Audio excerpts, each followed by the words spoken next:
you hear a noise from behind you from the top of a bookshelf.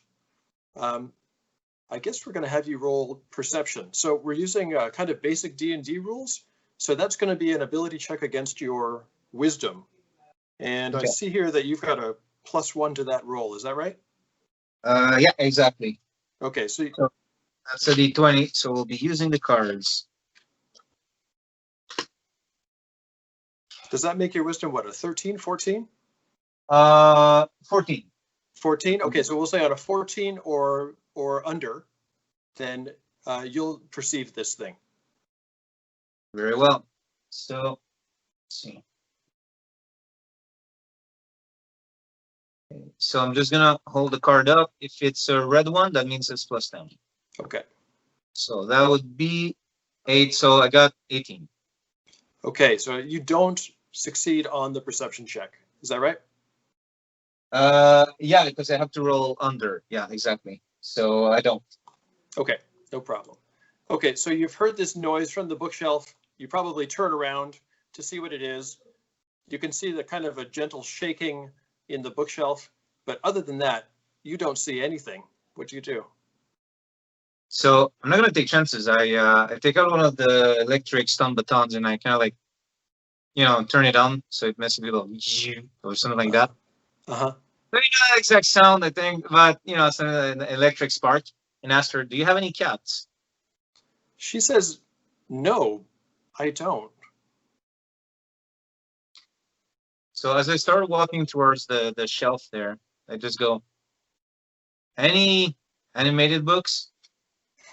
Nothing like that. Now she's got a bit of a concerned look on her face too, and she's starting to stand up, pushing her drink away, definitely as well. It sucks for her and her books, but I am gonna kick the shelf. So if there's something behind, it's gonna have to deal with that. Okay. Oh, I like that. You know what? I'm gonna make a die roll now. Okay. So, I'm just gonna use real dice here, and I'm just gonna do a high-low to see what happens. Yeah. Oh, that 20 is also a die for me, so Is it better for the show if you do the die rolling or if I do? No, it's the same thing. I don't bother with that. Like, I do it off screen, and if people don't want to believe us, that's on them. Okay, fair enough. All right, so I'm going to say a high roll, something to your benefit happens, and a low roll, the opposite. Okay, I've got a 13, so something to your benefit happens. So you kick this bookshelf over, and something that is vaguely cat-shaped jumps out of the way from behind it, but since your perception is very good and heightened, I guess, by your goggles, you can see this is not a cat. It's kind of something that's been made to look like a cat, but actually there's no fur. It's kind of got a kind of a scaly, leathery skin. It's the size and shape of a cat, but you certainly wouldn't want to pick it up and touch it. Yeah. So but it's the size of it? It's the same size as a cat? Okay. Yeah. It stares at you with like bright green eyes that kind of glow. It is not natural. And it kind of hisses and then it leaps toward an open window. Okay. Let's see. I am going to. Am I close enough to try to leap and grab it? Is that feasible from a distance? Yeah. Okay. So I'm going to try to grab the tail. You say you don't want to touch it, but I'm wearing gloves. I feel good about that. We'll call this a regular 2-hit roll.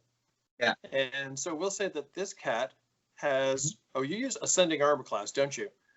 Well, I mean, I do, but if you want to go with the other one, like I can just tell you what my role is.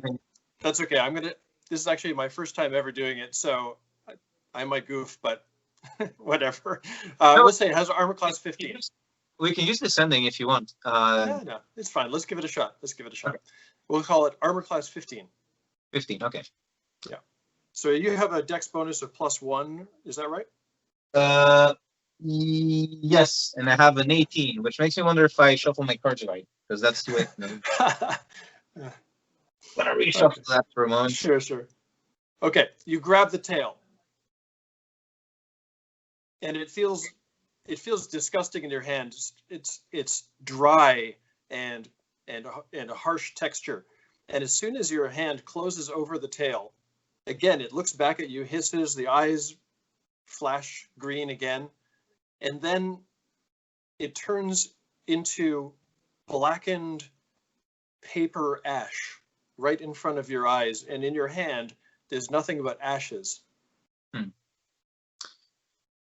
Okay, so I think that rules out genetic manipulation, and we can go with supernatural right away. Looks that way. So I'm gonna turn to Tissia, and I'm just gonna see if she's okay. Yeah, so Tessia looks worried more than before. She says, I think I know what that was, or at least I think I know who that was from. I Mhm. go to close the window, by the way, and Okay. and I'm trying to say, like, next time, no secret meetings with an open window. She's like, yeah, duly noted, duly noted. I think that was a spy from a man named Razumoth who, well, we'll just say that he has the similar interest in these items that I do. And I was hoping that he would not have discovered my investigations, but it seems that maybe he has. But since you caught his spy, I'm sure that we have the advantage. And if you act now, maybe we can beat Razumoth to this location. I guess if he was spying on me, he must not know where it is, not yet. But he probably will learn eventually. If I learned, he can learn. And so if I can ask, would you mind going now? So again, I think I'm to know that it seems like events are conspiring to rush me in that direction, but I'm just gonna nod. And as I just pretend to look at the ashes, you know, like of using the good old trick. I mean, I know I have the trench coat on, so I'm using the trench coat instead of the cape, but actually collect a bit of that ash. Okay. I'm just gonna keep it in a, you know, in the pouch. Just gonna collect a little bit. Just I don't know. Just maybe this is a pointless endeavor, but I'm gonna keep some of it. That's cool. Now, if your goggles could do some kind of Arcana check, I'll leave that up to you, whether you have that ability or not. You tell me. You know what? I think it would be kind of like I didn't think of that, therefore he doesn't. But you know, like going forward, he might look into that. Okay. If anyone underground made like some program for that sort of stuff. But with the ash, like I have the ash, so if at some point I need it analyzed by an expert, I'll have that option at least. Okay. That was more my mindset at the moment, but also I don't want to turn the goggles to a Deus Ex Machina too much here. Yeah. But yeah. Yeah. Okay. So. Okay.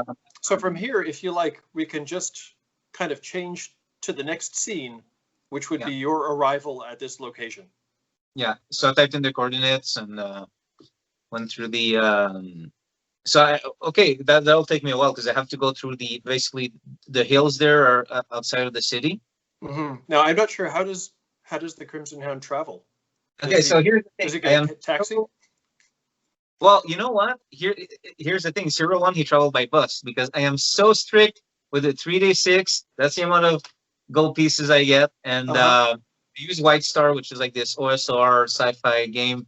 Yeah. That's the basis for how much stuff costs, and I was like, well, I can't afford a vehicle yet, so so I have taken a bus to the outskirts of the town again with the trench coat. I think Tessia, in the interest of time, is going to pay for a taxi. She says, okay. we can't have you on the bus. It's too slow. Okay, so she's going to pay for a taxi. She can't even drive. She's too old. I can just imagine my vigilante character, like acting all tough and then go like, okay, well, just to be transparent with you, I have to use public transportation. Might take me a while.